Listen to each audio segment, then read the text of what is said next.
Ոչ թե Ղազախստանն է պարգևատրում Փաշինյանին, այլ թուրքական աշխարհը։ Հիմա Ռուսաստանը իր հարավային ճակատները բաց է թողել, տվել է թշնամուն։ Թուրքի որ վաղը նշանակեն պետք է այդ պրոֆեսորը դասախոսական կազմից լուր նստի։ Այդպես է ստացվել։ Ոնց ստացվել։ Դե ուրեմն պետք է թուրքերեն սովորեն։ Եթե Փաշինյանը չի բողոքում այսօր Արցախում հայկական սրբությունների ոչնչացման դեմ, սա ինչ է, սա ցեղասպանության, հայասպանության խրախուսում է։ Այսինքն կարող ենք արձանագրել հողի վրա Ռուսաստանը հաղթում է։ 100% այս պահի դրությամբ հաղթում է։ Հայաստանում ինչքան միգրանտ կա, ինչի է անվերահասկելի նրանց գալը, ինչու են այսքան այս ոլորտը վերցրել կուրիերների, ինչու այսպես պետք է լինի։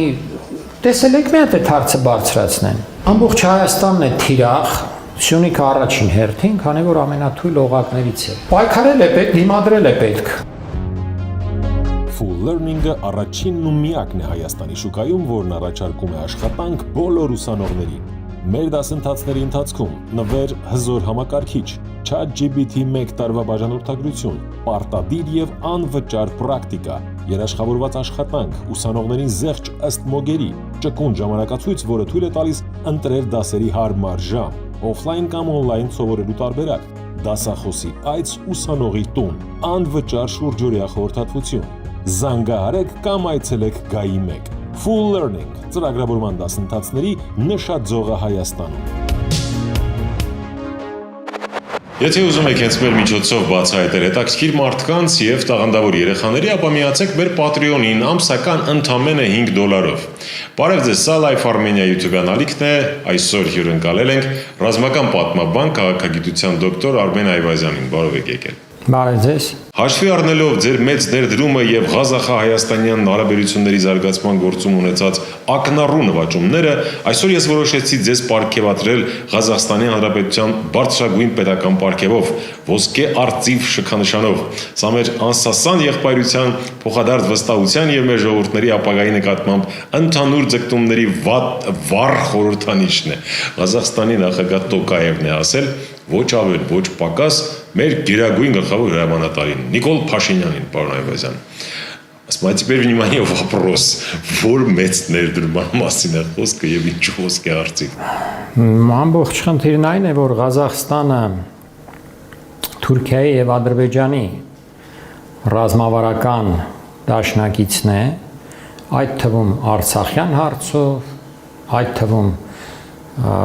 Հայաստանի տարածքով միջանցք բացելու հարցում եւ բոլոր հարցերում, մնացած բոլոր հարցերում։ Այսինքն այդ պարգևը, որ տրվել է Փաշինյանին, դա ոչ թե Ղազախստանն է պարգևատրում Փաշինյանին, այլ թուրքական աշխարհը եւ առաջին հերթին Ալիևն ու Էրդողանը։ Առանց նրանց հետ համաձայնեցնելու այդպիսի պարգևատրում չէր տրվի։ Իսկ նրանք գնահատելու բան շատ ունեն, թե ինչ է արել Նիկոլ Փաշինյանը Ադրբեջանի, Թուրքիայի եւ թուրքական աշխարհի համար։ Իհարկե պետք է պարգևատրել եւ պարգևատրել են։ Այսքանը, այնտեղ բան չկա, այսինքն սա է խնդիրը։ Պետք է հասկանալ, որ այսօր Հայաստանը դրվում է թուրք-ադրբեջանական աշխարհաքաղաքական ծիրի ներքո, Թուրքիայի հատկապես, թուրքական աշխարհի մեջ է սկսում ինտեգրվել եւ մեծ քայլերով Փաշինյանը եւ ՔՊ-ն տանում են Հայաստանը դեպի թուրքական աշխարհ, որից Հայաստանը չի փրկվելու, այսինքն դա մի այնպիսի տեղ մեզ չեն տանում, որտեղից Հայաստանը հետո դուրս գա ավելի ինքնիշխան, ավելի անկախ, ավելի հայկական մշակույթը կզարգանա եւ ոչ, մեզ տանում են այնտեղ, որտեղից Հայաստանը դուրս չի գալու, այլ ընկնելու է այդ ցանցի մեջ եւ իրեն ուտելու են կամ հանգիստ կամ երբեմն ինչ-ինչ հարվածներ հասցնելով։ Առայժմ այս պահին ավելի հանգիստ են ուտում, հարվածներ հասցնելուց հետո հիմա հանգիստ են Հայաստանի հարցերը լուծում եւ դեռ սպասելիքներ ունեն, որ դեռ անկլավներ պետք է հանձնի Փաշինյանը, միջանցքը պետք է բացի, ադրբեջանցիներ եւ այլ օտար, այդ թվում մահմեդական եւ թուրքական տարրեր պետք է լցնի Հայաստան, իհարկե պետք է պարգևատրեն։ Հիմա դրա խորքային էլի վերլուծությանը գանք, երբ շարունակություն էլ ունի, Տոկաևը նշել է, որ Փաշինյանին համարում է Հայաստանի իսկական ազգային առաջնորդ, որը կարողացել է նոր էներգիա հաղորդել իր երկրի զարգացմանը եւ հզոր խթան պետականաշինության բոլոր ոլորտների բարեփոխումներին։ Ու սա Հայաստանը ներսից իմացողի համար ծաղր է, էլի։ Ասենք ինչ իսկական առաջնորդ, որը հպարտապարտությամբ, որը իր հայրենիքի բանը կեսը տալիս է, կեսից մի քիչ թշնամուն։ Այսինքն սրա տակերը ոնց հասկանում։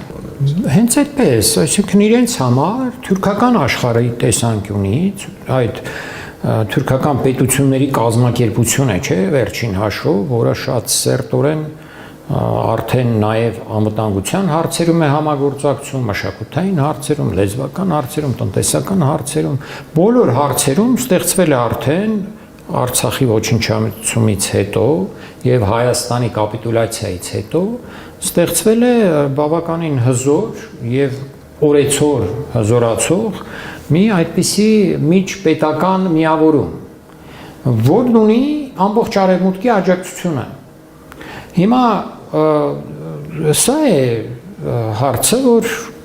իրենց տեսանկյունից Փաշինյանը վարում է ճիշտ քաղաքականություն, իհարկե, որովհետև Հայաստանի դռները բացել է, որովհետև հայկական բանակում կատարում է այնպիսի փոփոխություններ, որոնց արդյունքում թվաքանակն է պակասելու հայկական բանակի, ընդհանրապես հայկական բանակի շունչը երկրում չի զգացվում, որևէ զորավարժություններ չեն անցկացվում, արդեն տարիներով որևէ խոշոր զորավարժություն չի անցկացվել Հայաստանում, իսկ բանակը կարող է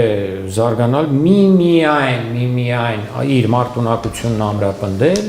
զորավարժությունների միջոցով ստուգել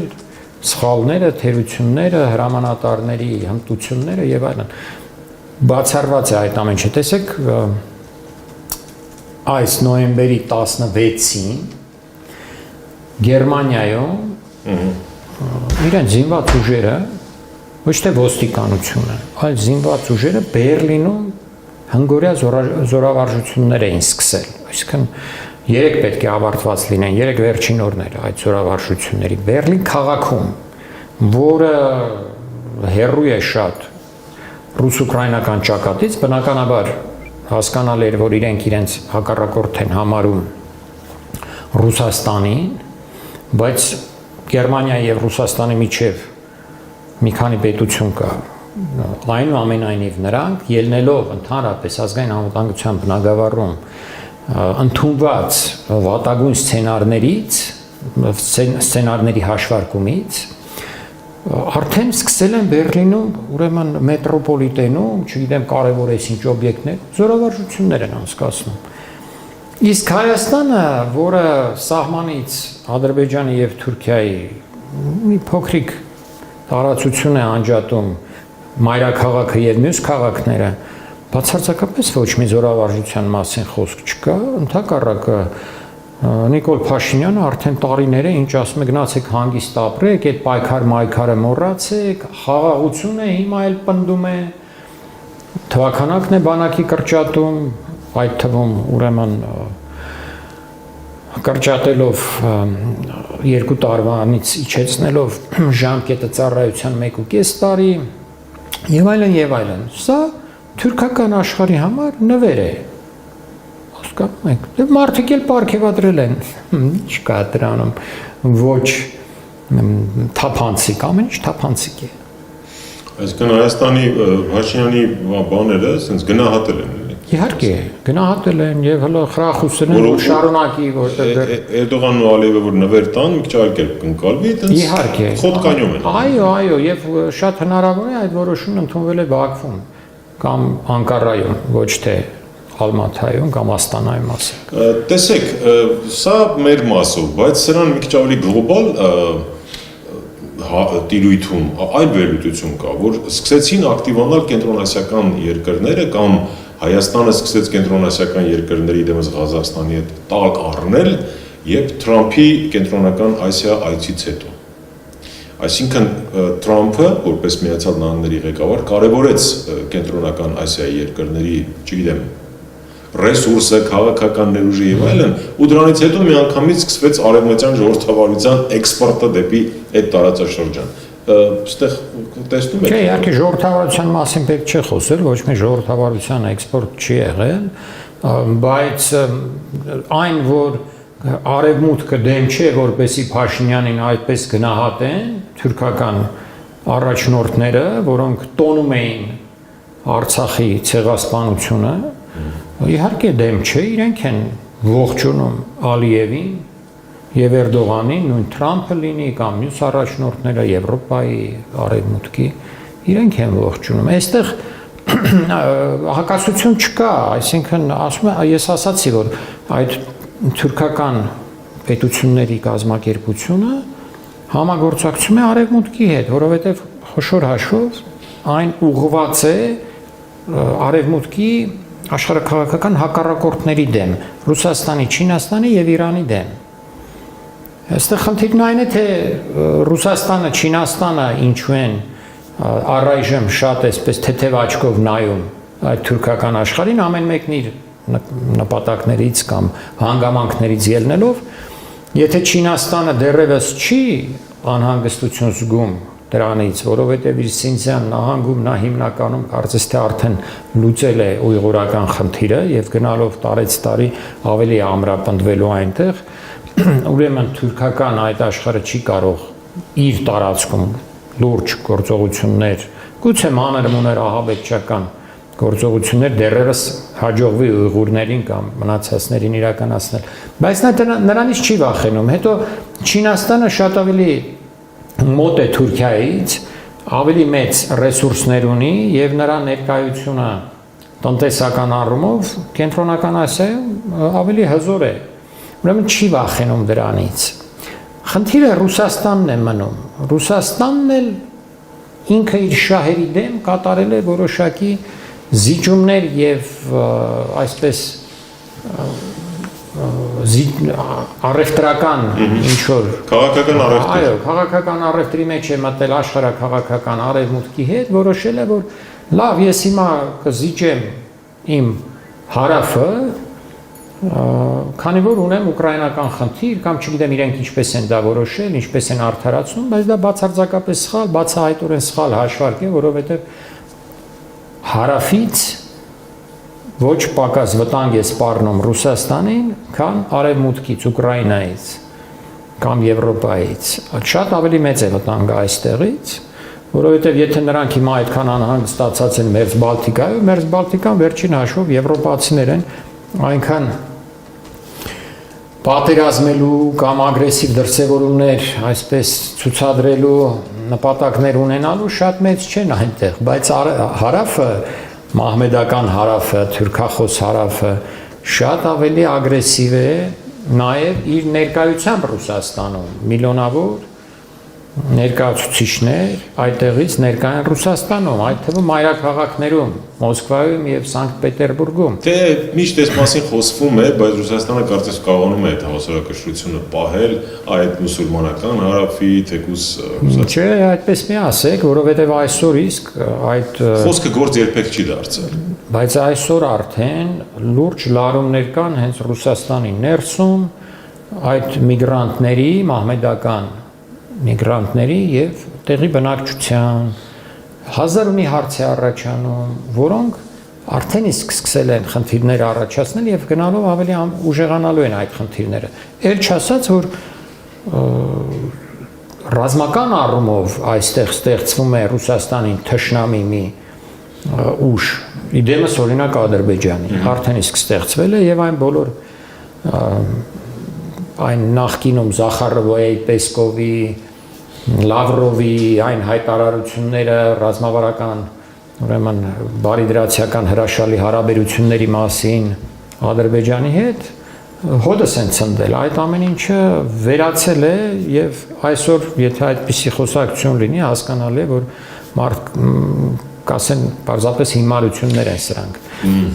Պարոն Այվազյան, կներեք, տեսեք ինչ իրավիճակ է ստեղծվել, հիմա օգնենք հասկանալ։ Հայաստանի գործող իշխանությունը իդեմս Փաշինյանի վայելում է արևմուտքի բացահայտ աջակցությունը։ ում ուզում նստածնում են, ինչ ուզում անում են, ասենք Լիդիա Մանթաշյանը նստած, որը ոչ մի բան չի արել։ Մի խոսքով, ցինիզմի գագաթնակետն է, Ռուսաստանի ընդդիմադիր, չգիտեմ, ընդդիմությունը սպասում է, չի սպասում Ռուսաստանին են իդանաս, որովհետև այնտեղ ուկրաինական լուրջ ճակատ կա, որ իր համար առաջնահերթություն է։ Դե Ալիևը ինչ թելադրում է, սրանք անում են, նվեր են տալիս իրար հետ տենց խաղերով բան ալինում, այսինքն այս պահին կարծես թե Փաշինյանը անհնար է գրեթե որևէ աշխարհաքաղաքական կենտրոն չկա, որ անսած գոնե աջակցությունը իրենց ու կարողանաց ինչ-որ ներքին խնդիր բաներ անել, պրոցեսներ գեներացնել։ Հիմա ինչա կատարվում Ուկրաինայում, իսկ աշխարհը ուկրաինական կռվի մեջ է, հա Ուկրաինայի նախագահը ինչ է ասում։ Ասում է Ուկրաինան կարող է շատ դժվար ընտրության առաջ կանգնել, կամ արժանապատվության կորուստ, կամ կարևոր գործընկերոջը կորցնելու ռիսկ։ Միացյալ Նահանգներ։ Ինչ կասեք։ Խոսքային 28 կետանոց համաձայնագրի մասին է, որը մշակվել է Վաշինգտոնում եւ ներկայացվել է Մոսկվային եւ Կիևին, բայց մինչեւ դրան անդրադառնալը կարճ ուղղակի ասեմ, որ ասեցիք ռուսներին Մոսկվային նիդանաս ժամանակ չունեն մեզնով զբաղվելու, իրենք Ուկրաինայում են այսպես խրված, այդպես չի, որովհետեւ Ռուսաստանը ունի ոչ թե մեկ ճակատ արևմտյան, այլ բազմաթիվ ճակատներ եւ որպես մի բոլոր երկրները պետք է պահեն իրենց բոլոր ճակատները եւ դարպասները, այսպես ասած, եթե պատկերացնենք ամրոցի տեսքով որևէ երկիր։ Հիմա Ռուսաստանը իր հարավային ճակատները բաց է թողել, տվել է թշնամուն։ Հասկանում եք, սա մեծագույն սխալ է եւ այսպես այնպես չի, որ Ռուսաստանը ռեսուրսներ չունի պահելու, օրինակ Հայաստանին աջակցելու ռեսուրսներ չունի։ Խոսքը Արցախը տրվեց, չէ։ Դե ասում եմ, շիփշի արվեց, չէ։ Խոսքը կներեք, Քաջարյանը խլեցին, չէ, սրանք Հայաստանի իշխանությունները։ Իբր պետականացրին, ռուսական կապիտալ էր, չէ։ Հեծը խլեցին, չէ։ Բայց այդ ամեն ինչը ես ուզում եմ ասել։ Այդ ստրատեգիական բաները վերցնում ես, էլ ինչ է եկիր։ Ամեն ինչը կատարվել է Մոսկվայի համաձայնությամբ, որովհետև Մոսկվան եկել է համաձայնության Արևմուտքի եւ Թուրքիայի ու Ադրբեջանի հետ։ Սխալ համաձայնության։ Ասում եմ 19-րդ դարի սկզբին Նապոլեոնը ամբողջ Եվրոպայի զինված ուժերը եւ տնտեսական ներուժն օգտագործելով ներխուժեց Ռուսաստան։ Ուրեմն այդ ժամանակ պետքա այն ժամանակվա թագավորը Ալեքսանդրն ասեր, գիտեք ինչ, մենք հիմա ամբողջությամբ պետք է կենտրոնանանք արևմտյան ճակատի վրա եւ այն մեր պատերազմները, որ մղում ենք Թուրքիայի եւ Իրանի դեմ, Պարսկաստանի դեմ, դրանք դատարկենք, տանք ինչ ուզում են, թող տանք այնտեղ։ Այսօր Կովկասում ինչ գրավել ենք այդ տանք, այն հարավի մասերում ինչ գրավել ենք տանք Թուրքիային։ Չասեցին չէ, այդպիսի բան, այդ ընթացքում միաժամանակ պատերազմներ էին մղվում Թուրքիայի, Օսմանյան կայսրության եւ Պարսկաստանի դեմ, քաջարական Պարսկաստանի դեմ, հասկանում եք, եւ Արևմուտքում Նապոլեոնի այդ հզորագույն բանակի դեմ էր պատերազմը, եւ հարավում էր պատերազմը, պարզապես Նապոլեոնի հարձակումից ընդամենը մոտ 2 շաբաթ առաջ Թուրքիայի հետ մոտ 2 շաբաթ, կարող է 1 շաբաթ, չեմ էլ հիշում հիմա արդեն, կնքվեց պայմանագիր խաղաղության, բայց մինչև այդ պահը շարունակվում էր։ Հետո էլի վերսկսվեց իդեպ այդ պատերազմից հետո։ Այնպես որ ուզում եմ ասել, այստեղ արդարացում չկա Ռուսաստանի դիրքորոշմանը այստեղ, որ այսպես այս աչքով նայում է, որ Հայաստանը գնաց, դե թող գնա, ոչինչ։ Հայաստանը գնալով Ռուսաստանը կորցնում է ոչ միայն Հայաստանին, այլև ամբողջ այսօր Կովկասն ու Կենտրոնական Ասիան։ Այդ թե ինչ է տեղի ունենում, ճակատագրական սխալ է թույլ տրված Կրեմլում եւ հայտնի չէ իրենք ցանկանալու են փոխել այդ իրենց սխալը թե ոչ։ Կարծես թե դեռևս ոչ մի նշույլ չկա, նշան չկա, որ ցանկանում են փոխել։ Իսկ հիմա վերադառնանք ձեր հարցին, այդ Վաշինգտոնում մշակվել է մի 28 կետանոց համաձայնագիր, որը ներկայացվել է Կիևին եւ Մոսկվային։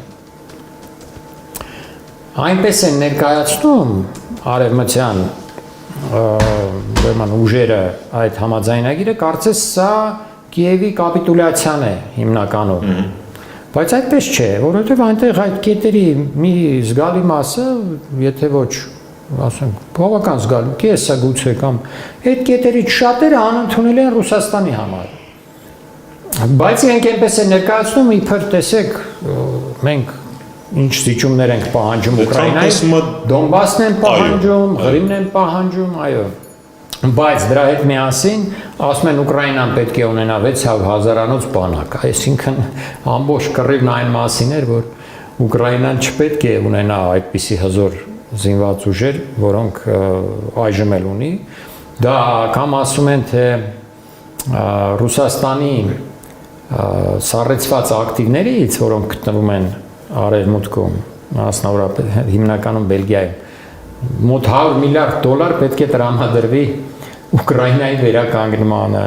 այսինքն Ռուսաստանի փողերը տան Ուկրաինայի վերականգնմանը, կամ ասում են, թե Միացյալ Նահանգները եւ Եվրոպան պետք է Ուկրաինային տան անվտանգության երաշխիքներ, գրեթե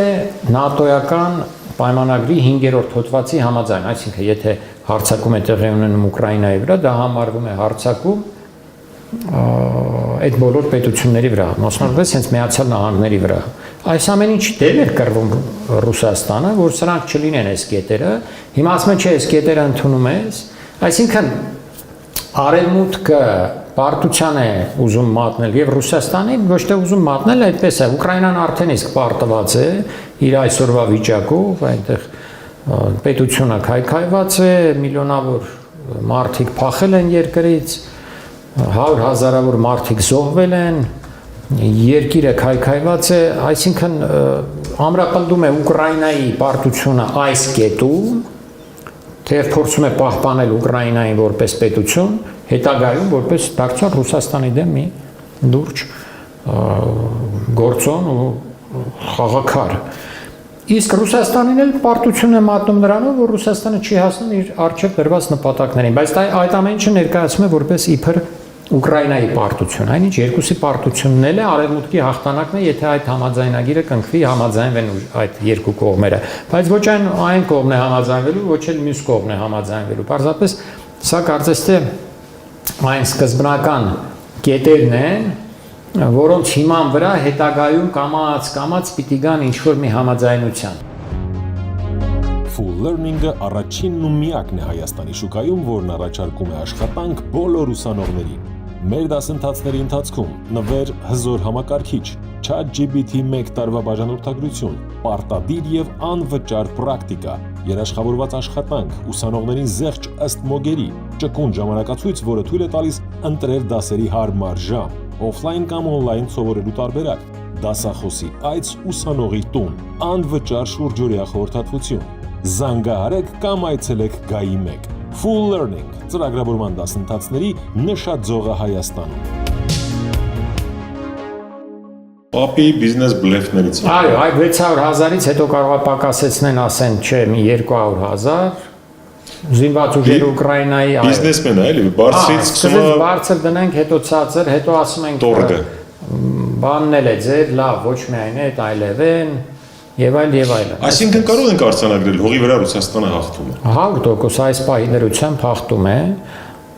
առաջ են գնում, ճիշտ է, շատ դանդաղ է, սարսափելի դանդաղ է այդ առաջխաղացումը տեղի ունենում, բայց հաղթում է, եթե այսպես շարունակվեց, գուցե մի քիչ կարագացվի այդ process-ը, որովհետև այնտեղ այդ ամրաշինությունները, որոնք կան,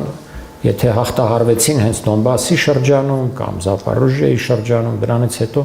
երկրորդ, երրորդ գիծը այնքան էլ հզոր կարող է չլինել եւ այսօրվա դրությամբ չկան այդպիսի հզոր գծեր, հետո էլ չեմ ասում, որ շատ ուժեղ ընկնում է ուկրաինական զորքերի բարոյական վիճակը, այսօրվա դրությամբ շատ սարսափելի մեծ է դասալքությունը, այսինքն նրանցում հավաքում են, տանում են, դրանց մեծ մասը փախնում է այսօր հավաքածների։ Իդեպ դրան գումարած նաև Թրամփը հայտարարեց, որ եթե Զելենսկին չհամաձայնի այս ծրագրին, ասես թող ինքը շարունակի պայքարը եւ թող մոռանա, որ ԱՄՆ-ն հետազոտական տվյալներ կտա։ Բայց ամբողջ խնդիրն է, որ եթե Զելենսկին համաձայնվել, Ռուսաստանը չի համաձայնվելու։ Ռուսաստանի դեմ էլ ասում է, ես պետք է մեծ պատժամիջոցներ կիրառեմ։ Դե կիրառում է նաև, այնպես չի, որ այդ պատժամիջոցները ոչ մի նշանակություն չունեն, խնդրեմ, Հնդկաստանում ամենախոշոր գնողները ռուսական նավթի դադարեցրել են գնումները ընդամենը մի քանի օր առաջ։ Այնպես որ կանի, բայց դա չի օգնի։ Այնտեղ շատ ավելի խորն է խնդիրը եւ պատերազմը դեռ կշարունակվի։ Չեք կարծում մինչև տարեվերջ կա։ Չէ, բացառված։ Թրամփը փաստորեն ձեզ հետ համաձայն չի եւ նա մեծ հույս ունի, որ մինչև տարեվերջ։ Ոչ թե մինչև վերջ, նա կարծում է թե կավարտվի մինչև նոյեմբերի 27, մինչև ամերիկյան Thanksgiving-ի, այսինքն շնորհակալության օրը։ Շատ ռոմանտիկ է, էլի պատմում։ Այո, այդպեսի բան տեղի չի ունենա, որովհետև ոչ Կիևում, ոչ Մոսկվայում այդ պլանը չեն ընդունում։ Պարոն Ավազյան, էլի պիտի գանք, ենթադրենք չի ավարտվում մինչև նոյեմբերի 27-ը կամ դեկտեմբերի 27-ը, ավարտվում է, չգիտեմ, կես տարի անց։ Ի վերջո ավարտվելու է, չի կարող չավարտվել։ Մենք քաղաքական տարի ենք թևակողում։ Չափազանց մեզ համար կարևոր։ Հնարավոր է այդ ընդեղի սառեցումից, համաձայնագրից հետո կտրուկ վերադարձ կամ առաջնահերթությունների բան, ասենց մեր ռեգիոնում Ռուսաստան, այո։ Չգիտեմ առաջինը Ալիևը կլինի, չնայած այնտեղ ինչը, Սուլթան տղա է։ Մեր պարագայում, որտեղ ակնհայտ հակառուսական գիծ է, գոնե բանի ռիտորիկայի մակարդակով, էլի, կարող է Փաշինյանից ավելի շատ պրոռուս ոչ մեկ չի եղել։ Հիմա ինչ վերլուծություններ, ինչ անալիզ ունեք, էլի այս մասով։ Գիտեք, մի կողմից շատ բարդ է ասելը, շատ անկանխատեսելի վիճակ է այդ առումով, որովհետև Ռուսաստանը եկել է համաձայնության, հասկանում եք, Արևմուտքի հետ, ոչ թե Թուրքիայի հետ միայն, այլ առաջերտին Արևմուտքի հետ, որ ինքը հանձնում է Հայաստան, հասկանում եք, իրենք ինչ-որ բանի դիմաց են եկել այդ, եթե Ռուսաստանը հիմա որոշի հետո ասի, չէ, ես հիմա գնում եմ էլի Հայաստանը իմ ազդեցության ծիրի ներքո դնեմ, իմ դիրքերը ուզում եմ վերականգնեմ եւ թուրքական դիրքերը այնտեղից ուզում եմ դուրս մղեմ, այդ դեպքում Արևմուտքը դարձյալ կասի դու այդտեղ ես խախտում, ես էլ խախտում եմ Ուկրաինայում, ես էլ խախտում եմ, չգիտեմ, Կենտրոնական Ասիայում մեր համաձայնությունները, Աֆրիկայում եմ խախտում, այնտեղ էլ կան Արևմուտքի եւ Ռուսաստանի միջեւ առևտուրը մի այնտեղ է գնում եւ որտեղ հնարավոր է խախտում են, հասկանում եք, այս է խնդիրը։ Բայց մյուս կողմից, այսինքն դժվար է լինելու, հեշտ չի լինելու այդ դիրքերը հետ վերցնելը։ Մյուս կողմից, եթե Ադրբեջանը շարունակելու է եւ Կենտրոնական Ասիան հակառուսական այդ իրենց գիծը, հատկապես Ադրբեջանը, բայց կամաց-կամաց մյուսներն են որդեգրում, Ռուսաստանը դա չի կարող հանդուրժել, որովհետև դա սպառնում է իր անվտանգությանը արդեն անմիջականորեն, շատ խիստ է սպառնում։ Ուրեմն, եթե որոշի գործել, այդ թվում փորձելու է գործել նաև Հայաստանում։ Բայց որքան ուշացնում է Ռուսաստանը Հայաստանում իր դիրքերը վերականգնելու հարցը, այնքան ավելի դժվար է լինելու իր համար։ Սա է։ Այս պարագայում Մանավանդ կներեք մի բան ավելացնեմ, որովհետև տեսեք, առաջիկայում սպասվում է նաև, որ սահման կբացվի եւ Թուրքիայի եւ Ադրբեջանի հետ, Միջանցք կբացվի, առաջիկա տարիների մասին է խոսքը։ Թուրքական դեսպանություն կլինի այստեղ, ադրբեջանական դեսպանություն կլինի, թուրքական բիզնեսներն եւ ադրբեջանական բիզնեսները կներխուժեն Հայաստան միլիարդավոր դոլարներով։ Եվ ինչպես հիմա տեսեք, Ռուսաստանի ձեռքից գնում է նաև իր ազդեցության այն վերջին մի քանի խոշոր բաները, մեր տնտեսության մյուս ճյուղերը նույնպես կհայտնվեն թուրքական եւ ադրբեջանական եւ նրանց դաշնակիցների, օրինակ ղազախական եւ այլն, այդ Քաթարի, հիշում եք Քաթարից այստեղ պատվիրակություններ եկել եւ այլն, որ ահռելի փողեր են, այսինքն պատկերացնում եք այստեղ մտնի 10 միլիարդ դոլար մի 2-3 տարում Թուրքիայից, Քաթարից, Ղազախստանից, Ադրբեջանից, Արաբական Էմիրություններից եւ մնացած տեղերից հայկական տնտեսությունը ամբողջությամբ կհայտնվի թուրք-ադրբեջանական եւ նրանց դաշնակիցների վերահսկողության ներքո։ Դրանից հետո Ռուսաստանը ո՞նց է վերականգնելու իր դիրքերը Հայաստանում։ Կարող է վերականգնել միայն ռազմական ուժով։ Հասկանում, կարող է, ինչպես Ուկրաինայի դեմ դիմեցին այդպիսի գործողության անվանելով այն հատուկ ռազմական գործողություն։ Նմանատիպ մի գործողություն չի բացառվում նաև իրականացնեն Անդրկովկասում կամ այսօր Կովկասում։ Եվ բնականաբար Հայաստանը այդ դեպքում մի կողմ չի կարող լինել այդ բոլոր գործողություններից։ Եվ որպեսզի այս աստիճանի չհասնի, բայց իրենք միշտ հասցնում են այդ աստիճանի։ Ռուսաստանում քանի որ փափուկ ուժը շատ վատ է գործում, տեսեք, Ուկրաինայի հետ իրենք ինչ խնդիր ունեին, իրենք չկարողացան Ուկրաինային պահել, Ուկրաինայի ժողովրդի կեսը մաքուր ռուս է, այն մյուս կեսն էլ չգիտեր ռուսա-ուկրաինացի է, ինչ է, եւ այլն, մի մասը գիտեր, այն Լվով եւ այլն, այս արևմտյան այդ տարածաշրջանի ժողովուրդը իրեն շատ ուժեղ ուկրաինացի էր համարում, բայց մնացածը այսպես բան վիճակում էին, այդ ժողովրդին կարելի է աշխատանք տանել հետը եւ չհասցնել գործը պատերազմին։ Եթե այնտեղ չկարողացան, այստեղ չեն կարողանալու եւ վերջում կարող է դիմեն իսկապես պատերազմական գործողությունների Ադրբեջանի դեմ առաջին հերթի։ Վրաստանը չգիտեմ ինչպես կլինի, Հայաստանը չգիտենք ինչպես կլինի։ Հասկանում եք, այդ ամեն ինչը հնարավոր է, բայց մենք այս հարցերում շատ ենք տուժում։ Եթե Ռուսաստանը այստեղ հանձնել է մեզ Թուրքիային եւ Ադրբեջանին, տուժում ենք, եթե Ռուսաստանը հետագայում փորձի ռազմական ուժով այստեղ գալ, դարձյալ տուժում ենք, խնդիրը այն է, որ մենք կարողանայինք ներսից ստեղծել մի պետություն, այնպիսի պետություն, ամուր իր ոտքերի վրա կանգնած պետություն, որը վարեր ինքնուրույն քաղաքականություն, գոնե իր ազգային անվտանգության ամենակենսական հարցերում, գոնե այդ հարցերում։ Բայց մեզ չհաջողվեց այս 34 տարվա ընթացքում, մենք տապալեցինք պետականաշինությունը, ցավոք սրտի, սա միայն Նիկոլ Փաշինյանի մեղքը չէ, այս վերջին 7 տարվա հարցերը չեն, այլ սա շատ ավելի խորը խնդիր է, իհարկե Փաշինյանը եկել է եւ արագընթաց, այսպես արագացված տեմպերով է իրականացնում։ 18-ից առաջ հետո պարոն Այվազյան ինքնիշխանության կներեք։ Ես չէի ասի, թե 18-ից առաջ Հայաստանի ինքնիշխանությունը շատ բարձր մակարդակի վրա էր, բայց որոշակի ատրիբուտներ կան, իհարկե, հատկապես կար Արցախը եւ կար բանակը։ Այդ երկու հանգամանքները վերացնելուց հետո Հայաստանի ինքնիշխանությունը հավասարվել է 0-ի։ Ես մի հարցի ես կուզենայի անդրադառնալ, որ տեսեք, եթե տրվում է Հայաստանը, չգիտեմ, թուրքական աշխարհին, որը ներկայացուցիչն է հավաքական արևմուտքի այս ռեգիոնում։ Ի վերջո լավ, ասենց ասեմ, Ռուսաստանը դուրս է գալիս Հայաստանից, դուրս է գալիս Հարավային Կովկասից։ Այո, որովհետև դուրս է եկել Ադրբեջանում չկա, Վրաստանում չկա։ Եվ հիմա Հայաստանից է դուրս գալիս։ Ինչ աշխարհաքաղաքական խաղացողի մասին է խոսքը։ Ստացվում է Հայաստանն առանց Արցախ, էլի։ Եթե այդպես փոքր։ Հայաստանը չի դիմանալու։ Այս պայմաններում Հայաստանը հասկացա, բայց Ռուսաստանը ակնհայտորեն կորցնում է իր կշիռը, հա, կորցնում է։ Կորցրել է, արդեն իսկ կորցրել է։ Եթե կորցրել է հանուն Ուկրաինայի, որտեղ այնտեղ առաջնահերթություն։ Ես ելեմ ասում, չկարելի ասել հանուն Ուկրաինայի։ Դե ռեսուրսների հաշվման պահ կա։ Իր ղեկավարության սխալ հաշվարկների պատճառով, որովհետև նրանք կարող էին նաև հարավում պահել իրենց դիրքերը։ Կարող էին պահել հենվելով հենվելով Հայաստանի վրա, բայց չարեցին եւ հիմա էլ դեռևս գուցե ինչ որ տեղ ունեն, բայց տեսեք Սամվել Կարապետյանը վերջին հաշվով Ռուսաստանի քաղաքացի է, բացի քաղաքացի լինելուց նաեւ մեծ կշիռ ունեցող մի դեմք է իրենց այսինքն երրորդական մի քաղաքացի չէ։ Բոլորովին անօրինական հիմքերով ձերբակալված է եւ Ռուսաստանը որևէ ճնշում չի բանեցնում։ Հասկանում եք Փաշինյանի իշխանության վրա։ Իհարկե ցույցիչ է, որ համաձայնություն կա, որ Հայաստանում արևմուտքը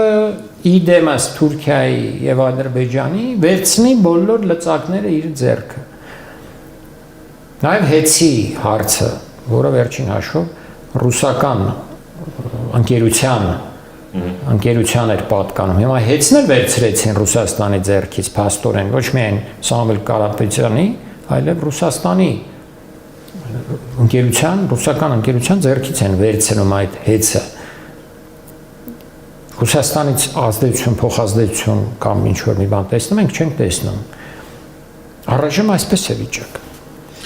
Մեզ համար մի կարևոր խնդրի մասին էլ խոսենք, Սյունիք, այն շարունակում է մնալ թիրախ կամ վտանգավոր զոնա։ Այսօրվա դրությամբ հնարավոր է հարձակում, հնարավոր է, չգիտեմ։ Ամբողջ Հայաստանն է թիրախ, Սյունիքը առաջին հերթին, քանի որ ամենաթույլ օղակներից է, բայց նաև թույլ օղակ է նաև մեր Սևանի տարածագոտին, Սևանի շուրջը եղած այն պատահական չի ալիվը, որ ասում է Սևան չի գոյ չէ, Ընդամենը մի քանի կիլոմետր է այնտեղ անջատում ադրբեջանական սահմանը Սևանի արևելյան ափից։ Երևանն էլ կարելի է ասել։ Տեսեք, մենք Երևանում Բերլինում ասում եմ անցկացնում են զորավարժություններ, Երևանում ոչինչ չի անցկացվում։ Թուրքիայում անցյալ տարի դեռևս ընդունվեց որոշում, թե այս տարվա սկզբներին էր, որ պետք է ապաստարաններ կառուցվեն ամենուր, բայց Թուրքիան այդպիսի վտանգի առջև կանգնած չի, ինչպես Հայաստանը։ Ո՞վ է սպառնում այսօր Թուրքիային։ Ոչ ոք այդպիսի պետություն չկա, որ կարող է ներխուժել Թուրքիա, բայց Թուրքիայում էլ են նախապատրաստում քաղաքացիական պաշտպանության ոլորտը, ապաստարաններ պարտավոր եք այստեղ ունենալ այնտեղ։ Մեզանում ինչ է տեղի ունենում։ Ոչ մի բան։ Փառատոններ, փառատոնացավ է։ Սա է, տոնածառ են դնում մեկ ամիս, այսինքն ժողովրդին քնած պահում են, մինչև այն պահը, երբ մի հերթական հարվածը կհասցնեն, հզոր հարվածը, դա կարող է լինել անկլավների հարցը, կարող է լինել Միջանցքի հարցը, միանգամից որ պարզվի դա մեզ չի ենթարկվելու, այդ Միջանցքը այլ ենթարկվելու է ինչ-որ միջազգային կոնսորցիումի, որտեղ կտեղակայվեն, չգիտեմ, ամերիկյան թե ինչ մասնավոր զինված ընկերության, ռազմական ընկերության ուրեմն աշխատակիցներ, այսինքն զինվորականներ, այդ հարվածներն են գալու Հայաստանի գլխին առաջիկայում, բայց ցավոք սրտի չունենք ընդդիմություն, որը ակտիվ գործողություններով, քաղաքական ակցիաներով, նաև օրենսդրական մարմնում իր ներկայությամբ մի ինչ-որ բան կարողանար անել։ Այդ էլ չի արվում, ընդդիմությունը դարձել է մի սովորական, այսպես հասարակական կազմակերպության մակարդակի աշխատանք վարող, ուրեմն այդ կուսակցությունները բոլոր լիդերները այդ կուսակցությունների բոլորը հկներ լինեն։ Շատ չենք պահանջում ընդդիմությունից։ Չէ, ինչ ենք շատ Ինչ պետք է պահանջում։ անի, որ չի կարող։ Բազմաթիվ, նաև օրենսդրական նախաձեռնություններ կան, հազարի ոնց ուզում միացնել։ Ոչինչ հարցնել չեն բարձրացնում նույնիսկ։ Օրինակ միգրանտների հարցը այդքան մենք խոսել ենք այստեղ, որ Հայաստանում ինչքան միգրանտ կա, ինչի է անվերահասկելի նրանց գալը, ինչու են այսքան այս ոլորտը վերցրել կուրիերների, ինչու այսպես պետք է լինի։ Տեսել եք մի հատ այդ հարցը բարձրացնեն։ Այս հարցը սա ռազմավարական նշանակություն ունեցող ազգային անհատների մակարդակով խոսում են, անհատ պատգամավորների։ Չեն լսել, նախաձեռնություններ են պետք, հարցումներ են պետք կառավարությանը, հարցեր պետք է տան, այս, այն, կոնկրետ պատասխաններ պետք է պահանջեն, պատասխանները ստանալու պես պետք է հաջորդ գործողությունները կատարեն, կանցնի, չի անցնի, բայց նույնիսկ այդ մակարդակով աշխատանք չի տարվում։ Ես ձեզ մի օրինակ բերեցի այդ միգրանտների հարցը։ Հազարումի նմանատիպ օրինակներ կան, որ կարող են իրենք օգտվելով իրենց խորհրդարանում ներկայությունից, գործիքակազմից, այո, տարբեր քայլեր ձեռնակ չեն անում, մենակ խոսում են։ Խոսում են, ասում եմ, ՀԿ-ների մակարդակով վերլուծություններ են, ինչ որ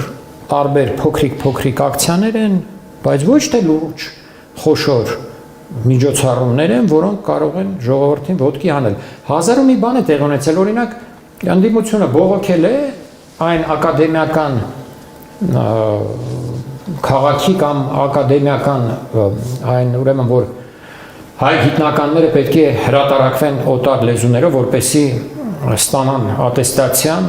եւ ստանան իրենց կարիերայի աճը։ Մի հատ բողոք չի եղել, հազար ասեցինք, սա սահմանադրության խախտում է, հայոց լեզվի խախտում է, օրենքների հայոց լեզվի մասին օրենքի խախտում է։ Լսել ենք ընդդիմությունից մի հատ նախաձեռնություն խորհրդան չկա։ Սա ինչ է նշանակում։ Սա նշանակում է ընդդիմությունն է ինչ որտեղ ընդդիմության վերնախավը գոնե համագործակցում է այն նույն ուժերի հետ, որոնք ղեկավարում են Փաշինյանին։ Եվ ասում են հանգիստ թողեք Փաշինյան թող շարունակի գործը, մինչև մենք ձեզ կասենք երբ։ Չէ, դա այդպես չի։ Դե հիմա այդպես։ Դա ընդհանրապես վերլուծություն է եւ շատ հաճախ օրինակ ընդդիմադիր թևը անվտանգային հարցեր է բարձրացնում, եկեղեցու դեմ արշավից է խոսում։ Ուր են այն այն բողոքները խորհրդարանում, օրինակ հենց այդ հիմա չեմ հիշում համարը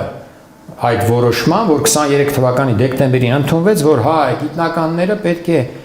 հրապարակվեն դրսում, որպեսզի մնան գիտնական։ Կարող են գործից հեռացնել ամենաբարձրագույն մակարդակի գիտնականին, որը որոշել է, որ պետք է հրատարակի հայերեն իր գրքերը, ասեն դու ես որ հայերեն ես գիրքը, այդպես է օրենքով այսօր։ Այս քո հայերեն գիրքը 700 էջանոց։ Մեզ համար 1 հոդվածի 5 էջանոց հոդվածի արժեք չունի, որովհետև դու պետք է հրատարակեիր դրսում 5 էջանոց հոդված հրապարակի մեզ համար ավելի կարևոր է, քան դու հրապարակում ես 700 էջանոց կարևորագույն ուսումնասիրություն։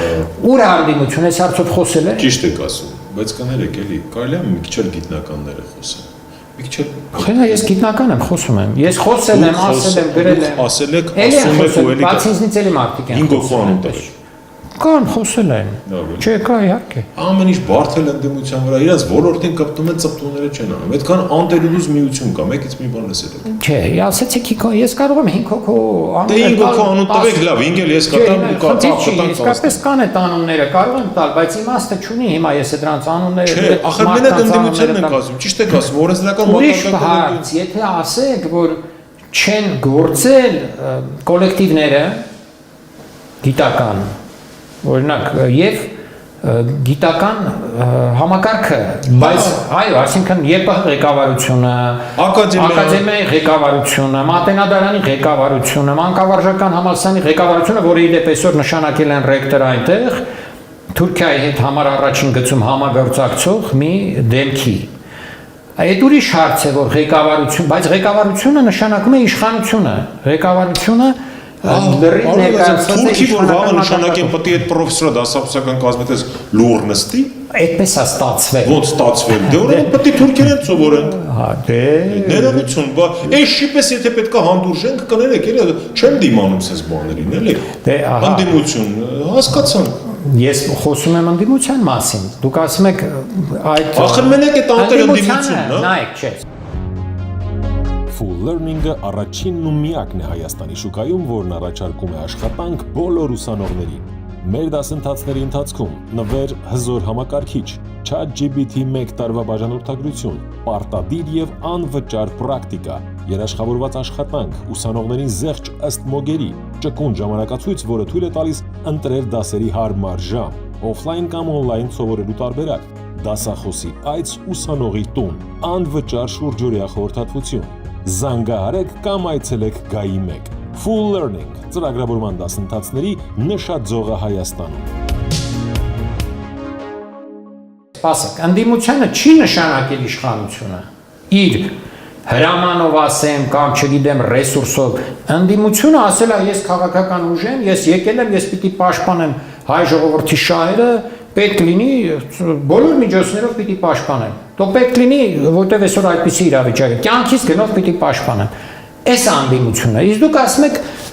բանը գիտնականները նախ կազմակերպված խմբեր չեն, այսօր ատոմացված վիճակ է, այդ ղեկավարները ասացի, դրանք դրածոներն են իշխանության, որոնք ճնշելու են միշտ ակտիվ գիտնականներին եւ առաջ են տալու նրանց, ովքեր իրենց կամակատարներն են։ Սա է, պետք չի համեմատել գիտնականներին քաղաքական ընդդիմության հետ։ Գիտնականները առանձին անհատ մարդիկ են անապահով վիճակում։ Քաղաքական կուսակցությունները խմբեր են, որոնք ունեն նաև խորհրդարանում աշխատելով պատգամավորական անձեռնմխելիություն։ Այդ մասին է խոսքը, որ չեն անում, պետք չի արդարացնել ընդդիմության։ Ես չեմ արդարացնում։ Դուք դες սիրուն ինձ վերադրեցիք, բայց դες չէ, ես չեմ արդարացնում, ես ընդհանրապես ասում եմ ինչու է լուր այն շերտերը, որոնց ուղղակի առնչվում է այս կամ այն նախաձեռնությունը կամ որոշումը։ Այդքան բան։ Որովհետև 34 տարի է ճնշել են բոլոր շերտերին, Հայաստանի ժողովրդին են ճնշել, մեր բոլոր իշխանությունները։ Սա է խնդիրը, ճնշել են։ Հասկանում եք եւ այն որ ասում են թե դրանից առաջ լավ չէ, Հայաստանում միշտ վատ է եղել իրավիճակը։ Միշտ ճնշված է եղել ժողովուրդը եւ այդքան ճնշումներից հետո այսօր ժողովուրդը այս վիճակում է հայտնվել։ Եվ ժողովուրդը 10 անգամ, 20 անգամ, 30 անգամ ոտքի է կանգնել։ Բայց իրեն տարել են սխալ ուղղությամբ, հավաքել են, ցրել են, գիտեք, հավաքել են եւ այլն։ Սա է եղել։ Այնպես որ ինչ անել կա, ճավարտում են։ Դժվար է ասել, պայքարել է պետք, դիմադրել է պետք։ Սա է խնդիրը, ով ինչ ռեսուրս ունի, այդ ռեսուրսով պետք է պայքարել։ Եթե անհատը իր անձնական ռեսուրսով պիտի պայքարի, գիտնականը իր ռեսուրսով, եթե քաղաքական խումբ է, ուրեմն իր խմբի ռեսուրսով, քաղաքական կուսակցություն է, իր ռեսուրսով սա է, մինչև տեսնեն, թե այդ պայքարն ու դիմադրությունը երբ կծնեն մի իրավիճակ, երբ ժողովրդի լայն զանգվածները կմիանան իրենց։ Բայց սենց այդ ֆիզիկայի օրենքաբանության օրենքապայթելու է, պարոն Այվազյան, չի կարա երկար տևի։ Կարող է ուշ լինել, պարզապես սա է խնդիրը։ Եվ ամեն անգամ, տեսեք 21 թվականին վերընտրվելուց հետո իրավիճակը Հայաստանի որքան է ավելի վատացել, ինքնիշխանության առումով ազգային պետության